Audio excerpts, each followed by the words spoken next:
Okay, live with Ted and Tom, STL United, and one of our mutual favorite people on the phone with us, JC Corcoran. How you doing, brother? I'm sorry. You carry that around with you? Hey, how you doing? Well, I'm like everybody else. I'm trying not to get sick. Amen. Stay out of the hospital. And where are you living these days? Well, I mean, the plan was to, we got a place in Florida, and the plan was to come down here and spend some time. And we still have 2 houses in St. Louis. And, when you've been married over 10 years, she lives in one place, I live in, no. We have 2 houses in St. Louis, and the plan was to come down to Florida here to a place we got, and then sort of split our time, sort of snowbirds, be down here in the bad weather in St. Louis, and then be home for big chunks of the summer. And I don't know, I think it was in the St. Louis papers, there's this thing called COVID-19. Oh, yeah. No, that's fake news, dude. Don't worry about it. Everything, we got it under control. And it's fouled up all of our plans. So we're in Florida for now. We were supposed to be back. Actually, we were supposed to be back this week, and that fell through. So we'll be back next month for a while, come hell or high water. And it sounds like it could be a little bit of both. Yeah. Will you drive then? I don't know. Normally we would fly, or right. Something I've always wanted to do is take the train. But turns out it's like 51 hours. So, you think I'm making that up? I'm not. It's like 51 hours. That sounds like a Greyhound trip. I think it goes to Marrakesh on the way to St. Louis. So you don't really know how long it is. Well, we were actually, then we were thinking, well, maybe we would do something like drive to New Orleans and then take the train from New Orleans to St. Louis. But my sister is going to have a birthday in a couple of weeks, so probably what we'll do, we'll either fly or drive to St. Louis, and then maybe I'll take the train up to Chicago, because I hear that's actually sort of a fun trip. So, yeah, cool. I mean, as they say, you don't know from day to day, week to week, what you're going to be doing anymore. No. You're right. So how do you handle your show here? Well, I do it exactly the way I've always done it. Now, here's the thing.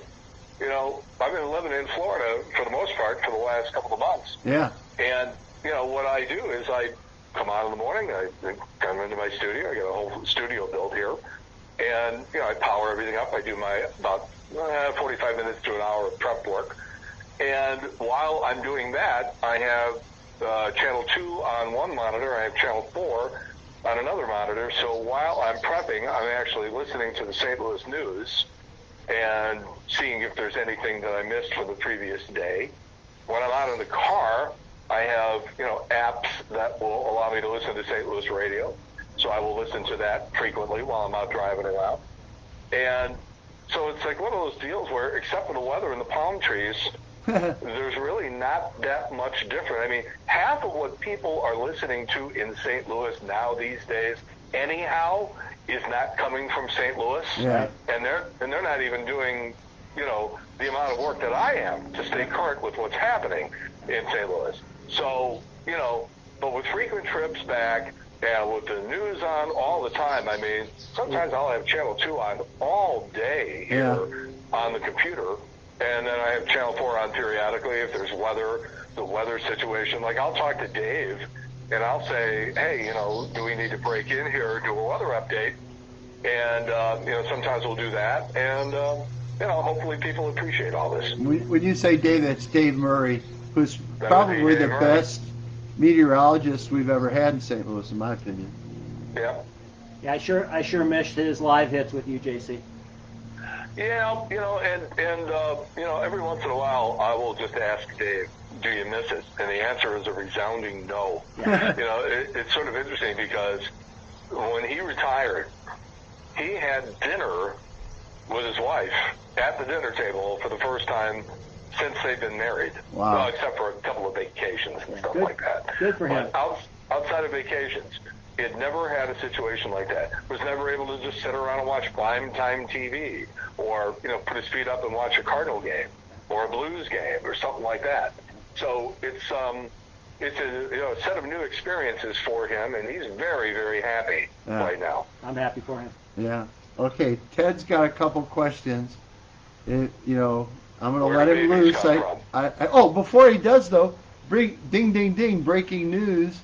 STL United Soccer Sunday returning to KFNS at the end of the month. Really? Well, that's good. You've been off for a couple of months now, huh? We have. Yeah, since March. Well, that's good. Are there big soccer events coming up soon? Next Thursday is the unveiling of the team name and colors. Oh, yeah. I hope they don't mess this up and do something stupid. I was not a fan of the name the Battle Hawks. Yeah. I don't know if I told you guys this or not, but I had what I thought was the best idea to solve the problem in Washington, D.C. with the Washington Redskins. I know it. Tommy hasn't heard it. Go ahead. You haven't heard this, okay? So everybody's running around with ideas and everything like that. And here, I just think this is the greatest name for, now keep in mind, the Washington Redskins. You ready, Tom? Yes, sir. The Capital Punishment. I like it. I love that name. I can't believe they won't use it. I sent it to them and everything. Well, you think Trump would dig it? Yeah. Or the next time we get a president from Texas where, executions are quite a big deal.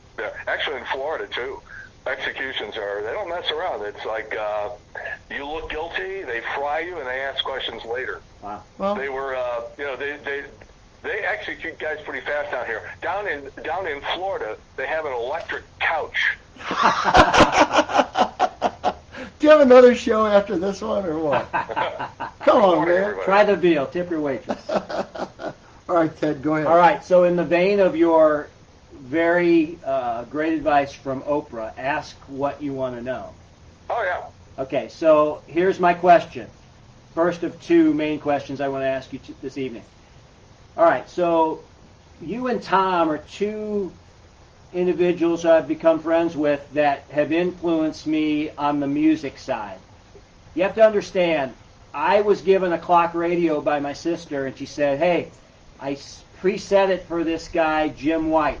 I think you'll like listening to him when you go to sleep. So I'm a talk radio guy. I've always been a talk radio guy. My brother had lots of albums, and I listened to some of the music he listened to. But you've told a couple of things about your musical background. If I have the story right, your mother and father met in the Salvation Army Band. Is that correct? No, not Salvation Army Band. It was the Drum and Bugle Corps. Okay. Back in the, I guess, what are we talking about here? 30s. Yeah, probably the 1930s. That would be it. That was sort of like the social structure. Right. Kids were in marching bands and stuff. It was a real big deal, and the competitions were serious. Wow. I mean, there was a movie back in the 90s. What the hell was that called? Drumline? Drum Beats or something? I forget what it was. Drumline, I thought. Drumline? Yeah, maybe. So, but anyhow, yeah, back in the 30s, that was sort of like the, the people who were in marching bands, that was like serious business. It's sort of like right now, like cheerleading is real big, so a lot of the kids meet, and that's sort of how you met people. Sure. You'd go to, Drum and Bugle Corps practice, and, after the practice, you'd go down to the malt shop, just like, Wally and Eddie Haskell, Right. And so, yeah, that's where they met, and because it was my mother, her sister, and then my dad and his brother, and they all sort of met and hung out together, and that's where my mom and dad met. So, and then the other story you tell is that your sister Nancy, on the evening the Beatles appeared on Ed Sullivan, grabbed you and said, come here and sit down, watch this. Sit down, kid. Yeah. February 1964, she sat my ass down and said, watch this. Right. Because she was like the original transistor sister. She's 5 years older than me, and very, very much into, top 40 radio. And back then, your choices were like, Neil Sedaka, I love my calendar girl, that sort of stuff. Well, who wouldn't? And then February 1964, the Beatles come along, and of course it just changed the world. And I remember it like it was yesterday. No pun intended. Right. And but it was, yeah, that's a true story. Yeah.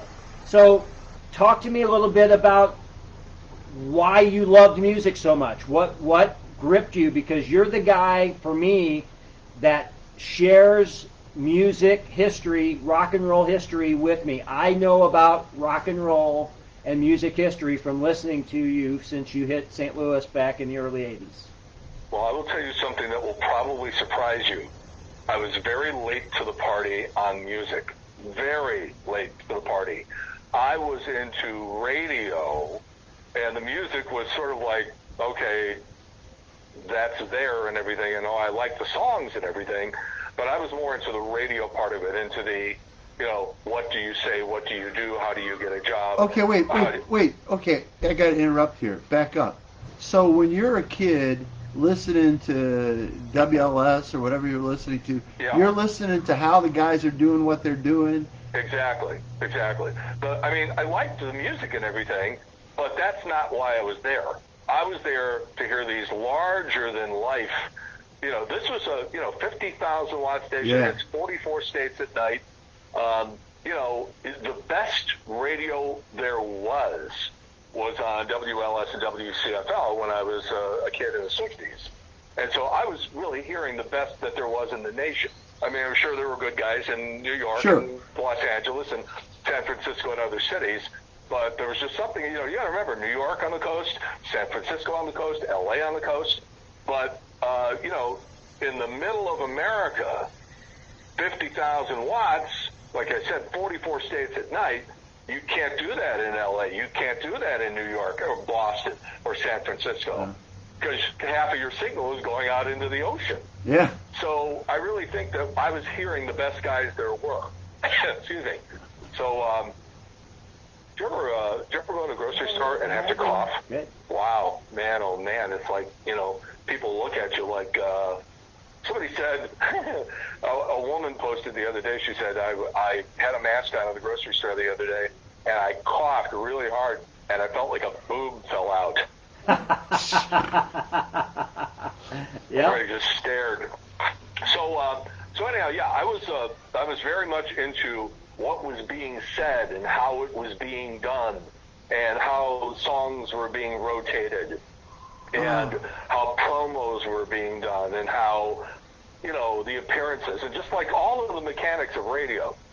I didn't really have a musical awakening, oh my God, probably into my 30s. Wow. I was, it was sort of interesting. I mean, like my first gig in St. Louis was Casey. I didn't know a third of the music. Wow.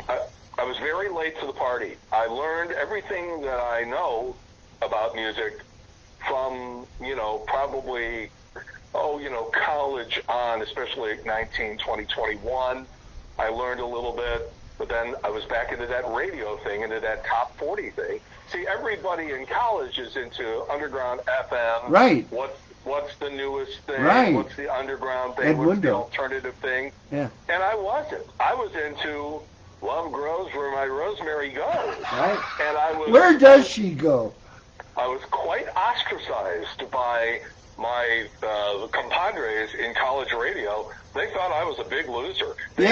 So you weren't hip enough for. They knew I was going to make it. But they didn't like the fact that I was going to make it because I was into all this top 40 stuff, and they just thought I was this big square, and it's like I didn't really care what they thought because 99.9% of them graduated college and never sat in front of a microphone again. Yeah. So they were judging me based on their love of underground and alternative music, and they didn't understand what I was doing. I was learning the business. And I think that, because FM didn't really start to come into its own until the early 1970s. Yeah. And so if you wanted to learn radio in the 60s and 70s, you had to learn it from AM. And I did. So who were, like, if you think back, who were the big DJs was it the DJs that hooked you? then? Yeah. I mean, it was just the whole thing. The whole mechanics of WLS and WCFL, the two big top 40 stations in Chicago that were trying to scratch each other's eyes out. And I mean, I just loved the competition and the promos and the promotional activity and how the radio stations were sort of engineering, and I'm not talking about the technical part of engineering. I just mean how the mechanics of radio stations were operating. And I would I would call these guys. Huh. And I don't mean I'd call them on the air. I'd call them an hour before they went on. And I would just call up and I'd say, can I speak to Bob Surratt? And they'd go, who's calling? I go, it's just a friend. And there would be like, this pause, hold on, and, phone would sometimes, nothing would happen. And every once in a while, the guy I was calling would pick up and go, hi, it's Bob. I go, hi, Bob, my name is, and I would explain who I was and all this sort of stuff. And the majority of them were really, really nice. That's and cool. When I was a senior in college, my final semester, I did what was called independent study. And I don't know if they still have it now or if they had it when you guys were around. But basically they said, okay, for an entire semester, you won't have class, but you check in like once every 2 or 3 weeks, let us know what you're doing. And at the end of the semester, you better have something. It was the equivalent of, doing a master's thesis.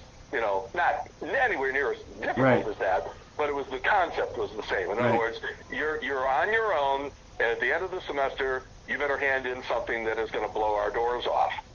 So, I handed in my tape, and it was 4 of the biggest radio personalities in Chicago, one-on-one, my interviews with them.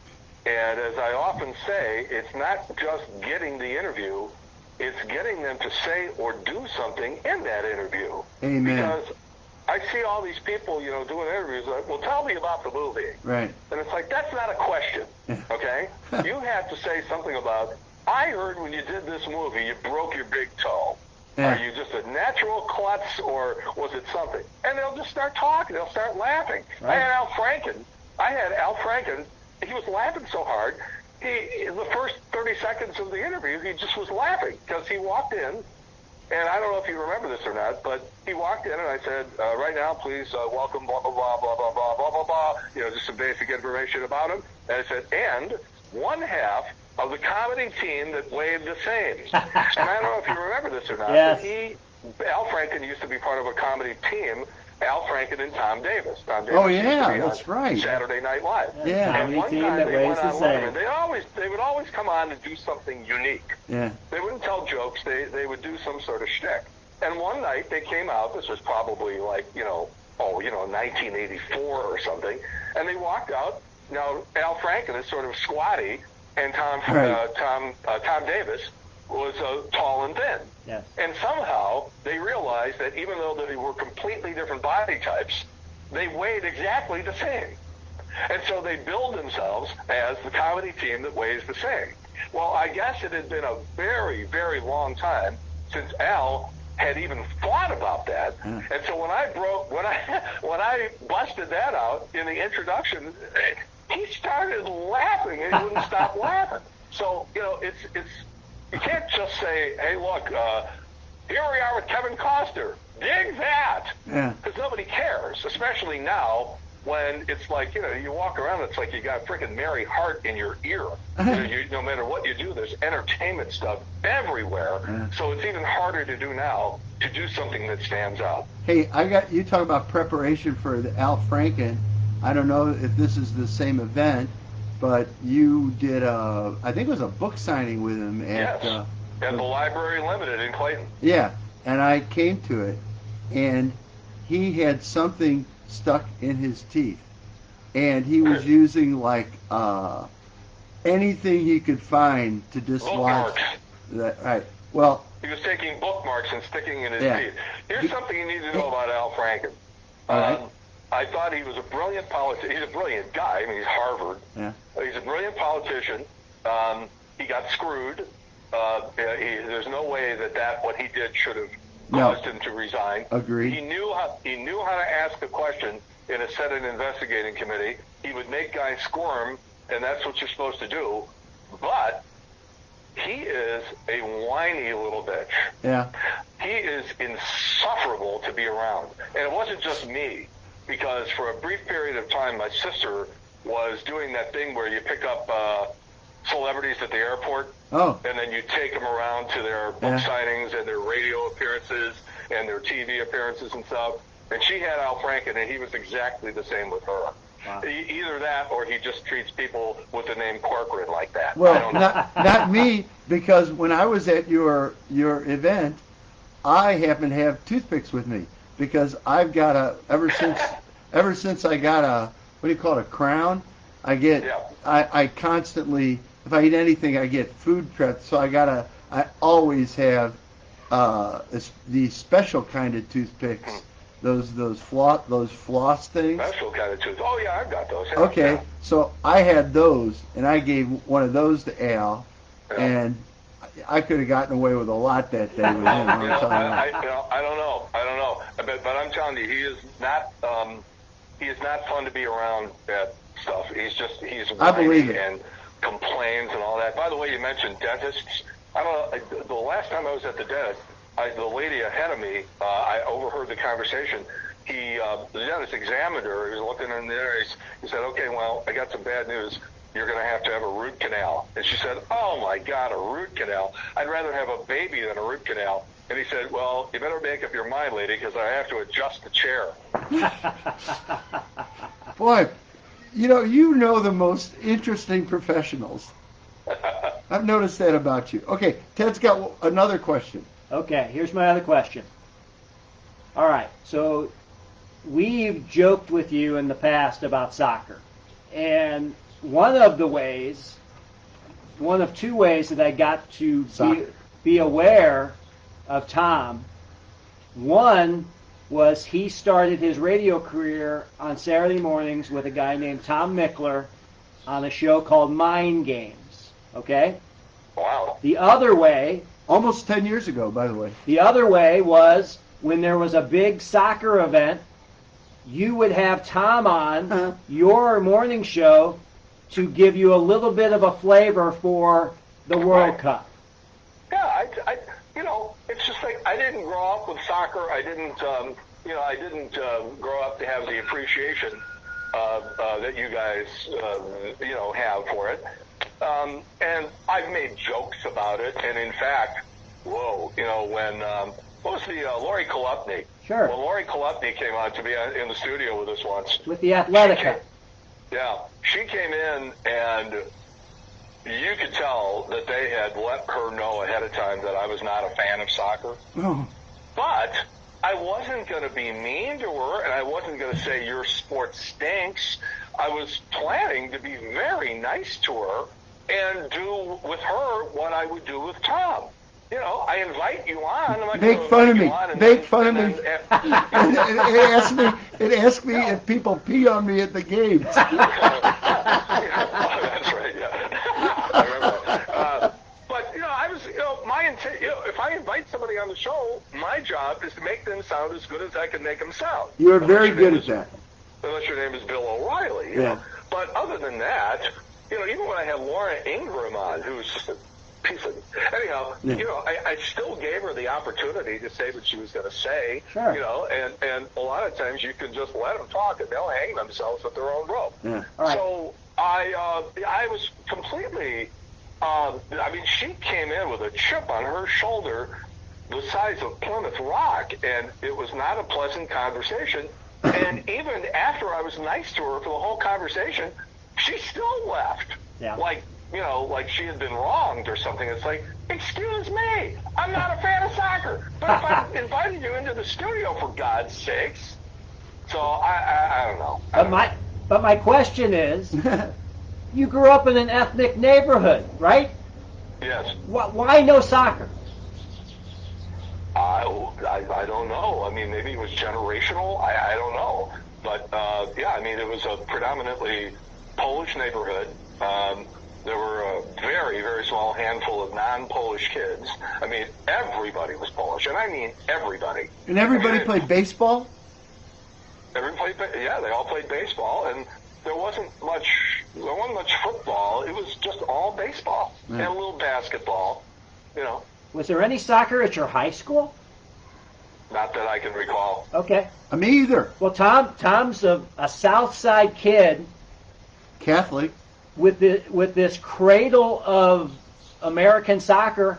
They didn't have soccer at his grade school. No. All I can tell you is I don't have any recollection of soccer anywhere around my neighborhood when I was a kid. None. Yeah. I don't either. And I've heard you describe that your two older daughters, Addison and Whitney, played herdball, right, when they were little.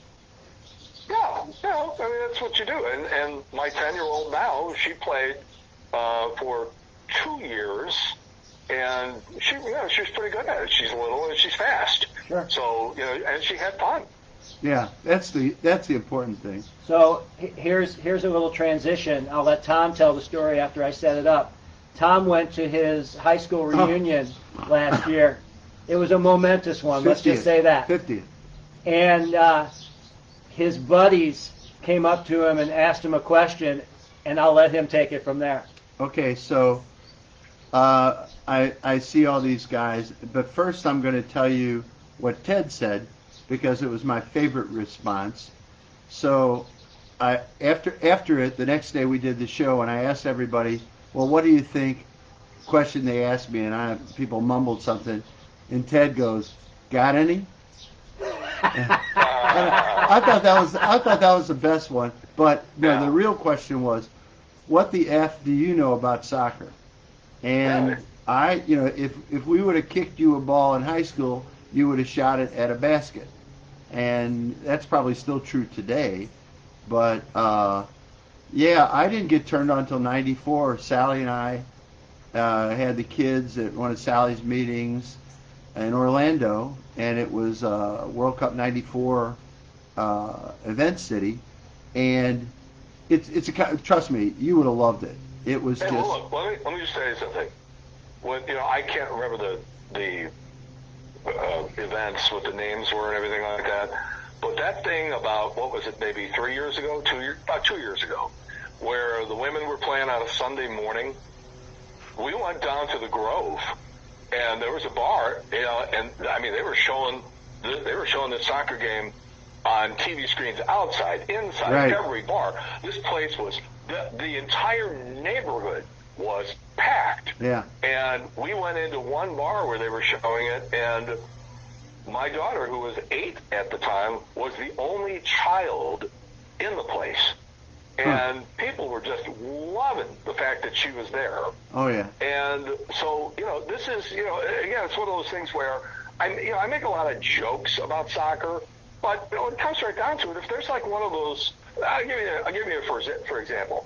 So, like, I don't follow the NBA. I did a little bit when I lived in Houston, but other than that, and I was only in Chicago a brief time when the Bulls were no good at then, so I wasn't really into it. I missed the whole Michael Jordan thing. But I don't follow the NBA at all, much at all. But if there's a Game 7, right. I'll watch a Game 7, right. Because it's a Game 7, and any exactly. Game 7 in anything is exactly. going to be fantastic. And that's sort of the way I am with soccer. Yeah. It's like, am I going to watch, Real Madrid against, Liverpool or something? Listen to him. Hey, by the way, this morning when you were listing the top 10 franchises in the world, you were rattling off those soccer clubs like a pro.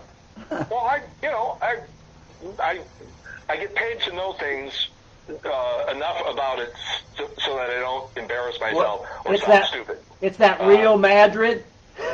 Real Madrid, yeah. Oh, yeah. But, guys that are supposed to know better say that. So I enjoy sport, and I enjoy spectacle especially. So even if something isn't my cup of tea, if it's spectacle, I'll watch it because I'm into spectacle. Okay, let me ask you this: Will you, and to a greater extent your fans, that are here all the time, will they be interested in the St. Louis MLS franchise? That question would have been a lot easier to answer on March 10th. Yeah. Because I don't know what the hell's going on now. Nothing. I know everything's been pushed. I know everything's been pushed back. They've been doing nothing. I just don't know what the future holds. Right. I do think that. Well, here's the thing. Everybody loves a winner. Right. Okay. Right. Everybody loves a winner. So if this team wins, well, first of all, there will be a lot of people who will be there at the beginning because it's novelty. Right. Right? So right. everybody will be there because it's novelty. And then, it'll start to tail off, unless they're winners. Right. It's like the Battlehawks. Yeah. It's like, I was shocked that the Battlehawks got the crowds they got. But they were winning, and people were a little more starved for football than I was thinking they would be. Right. And so it's like, hey, what the hell, why not? Right. So they went, and it was probably the most successful franchise of all of the XFL teams. And, so I don't know. I mean, I think that by and large, they will support it. Whether or not it will be one of those things where it's like, oh my God, it's a phenomenon. Well, it will be if they win. If they don't win, it won't be. Yeah. It's definitely going to be an event, and I agree with you. If the winning doesn't occur, the luster will wear off. Now, it was prior to your time in Houston, but the Houston Dynamo franchise was actually a franchise that moved from San Jose, I believe, and they inherited a really, really good team.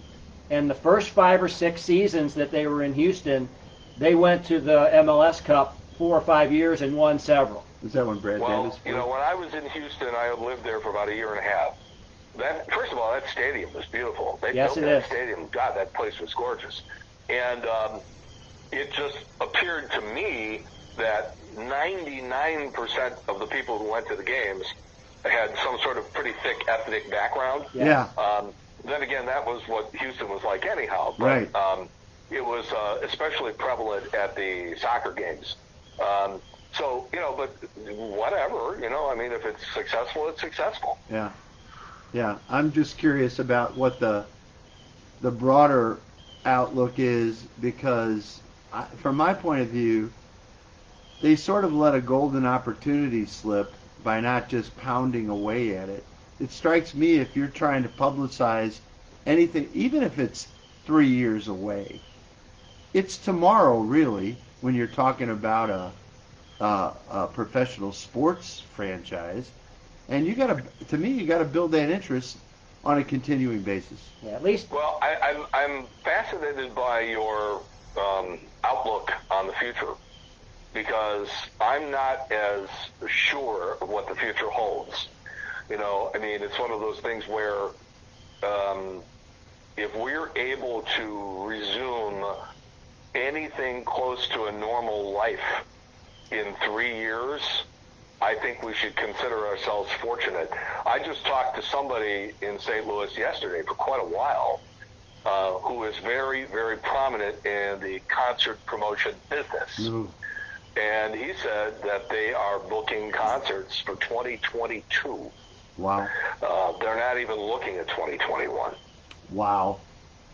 Yeah. And you just wonder to me, I look at it and I see these big stadiums, these big baseball stadiums, and I think, although the baseball seems to be screwing it up, let's take a different example.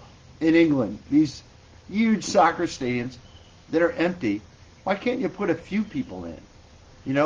Auction them off for charity. I mean, part of it is it's all insurance, Tom. Oh, the insurance companies will underwrite this stuff because, of course, you could have. Cardinals aren't playing, so I've been watching the Cubs. By the way, don't look now, Ted. The Cubs are 8-2. Yeah, I saw. So I've been watching the Cub games, and you look at it and you go, even if you had, just one person in every row, and you just zigzagged them across so they weren't even close to one another, or every third row, you could still get, like El Montero played, Riverport Hollywood Casino Amphitheater, they only sold 1,000 tickets, but at least they had a concert and there was live music. Yeah. So I'm not really sure. Well, I am sure why. It's insurance. The insurance. But what if companies people are sign not going waivers? to allow this to occur. Trump had people sign waivers to go to that Tulsa rally. I wonder if what's his name signed one. Louis Gohmert. Yeah, or Herman Cain, 999. Well, yeah, 999. Well, by the way, do you know that I almost took a job? Well, I shouldn't say it. It wasn't that solidified. I was close. But I had been talking to a station in Atlanta. When was this? This was, I was still an editor of yours. So this would have been 10 years ago. And I would have been on, Herman Cain would have come on after me. Oh, my God. Yeah, Mr. 999. Herman Cain is my name. Probably would have gotten free Whoppers every once in a while. But, Oh, you would have got a Whopper, all right. Side of the head. Yeah. Hey, I tell you what, we're going to let you go, man. This has been a lot of fun. Let's do it again, okay? You know why? You know why he's doing that? Because I hollered. And you know what they say? If he hollers, let him go. I don't want to be a holler. Good luck with your technical difficulties, sir. Yeah. All right. Thanks a lot, JC. Sure. So, do you have the address to send the check? Yes, I do. We do. As a matter of fact, we're sending it by mail along with our ballots. Okay. Boys, thank you very much. Ted, my surrogate producer, thank you very much. And Tommy, who has been a friend. Tommy, you and I have been friends a long time. I think I met you in, when did I move in that house, 95? Oh, no, I met you. I knew you before then. I became a fan of yours a long time ago. You guys, I've known you guys a long time. Long time. We'll be coming back to St. Louis next month, so we'll find some sort of socially distanced, acceptable place to sit and have a cold one. Right here, brother. Right here. Tommy's patio. Yeah. The Oasis. All right, brother. Thank you so much. Thank you, sir. Adios. So long for a while. Bye, brother. Bye. Bye. Okay. You have been listening to STL United Soccer Sunday on a Tuesday. The Tuesday edition. Did you end it? Not yet. End it. You gonna do your bye-bye? Oh, bye-bye. I don't see that nearly as a big a deal.